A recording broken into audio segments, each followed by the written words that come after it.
Bienvenue dans le tutoriel qui traite de la mise en forme conditionnelle. Il s'agit ici d'une simple introduction. Donc l'objectif, ça serait de pouvoir par exemple avoir des cases qui se colorent d'une manière ou d'une autre en fonction de leur contenu.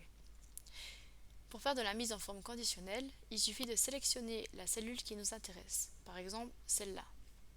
On aimerait par exemple que à 3,5 la cellule ait une certaine couleur, à 3 ou en dessous elle ait une autre couleur, à peut-être 5 ou 5,5 elle a encore une autre couleur. Tout ceci se passe simplement dans l'accueil sous la mise en forme conditionnelle. On peut mettre différentes règles de surbrillance. Par exemple, si on veut mettre une règle où c'est supérieur à, alors moi je vais directement tout sectionner avec la touche CTRL, comme ça je les fais toutes d'un coup et on verra bien l'effet de ce qu'on est en train de regarder. Voilà. Je pourrais dire que si c'est supérieur à 5, alors je veux que ce soit en vert. Et on a bien maintenant la cellule ici qui devient verte. Si ici on met par exemple une deuxième note, ça devient vert également. On peut mettre plusieurs règles de surbrillance sur les mêmes cases. On peut reprendre les mêmes et on peut estimer par exemple qu'on aimerait une certaine couleur à 3,5. Donc égal à. Avant j'ai pris supérieur, maintenant je mets c'est égal à. Donc si c'est égal à 3,5, je pourrais dire par exemple que c'est du jaune. C'est pas idéal. Et là, on voit toutes les cases qui sont égales à 3,5. Maintenant, on pourrait se dire, on peut encore faire plus fort. Là. Et là, je prends celles qui sont plus petites, mais je pourrais aussi par exemple mettre entre. Je pourrais mettre entre 4,5 par exemple 5, je veux telle couleur.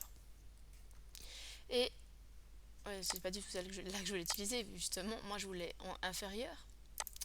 Donc, où on pourrait mettre par exemple entre 0 et 3, comme ça les cases nulles ne se colorent pas. Parce que là, le problème qu'on a si on fait ça, c'est que si maintenant on a 0 note dans une case, et ben elle va devenir colorée.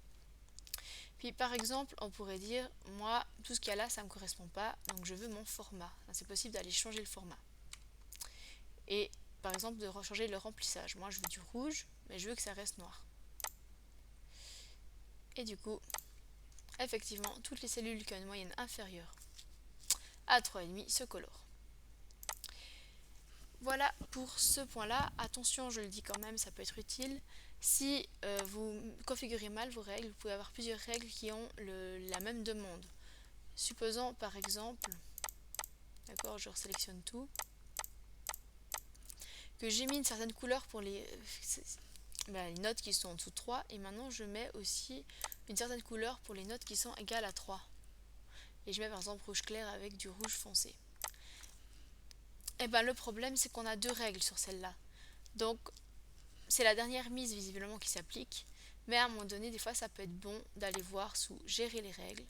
Et là vous voyez toutes les règles que vous avez mis. Vous avez mis une règle égale à 3, une règle plus petite que 3, une règle égale à 3,5, une règle plus grande que 5.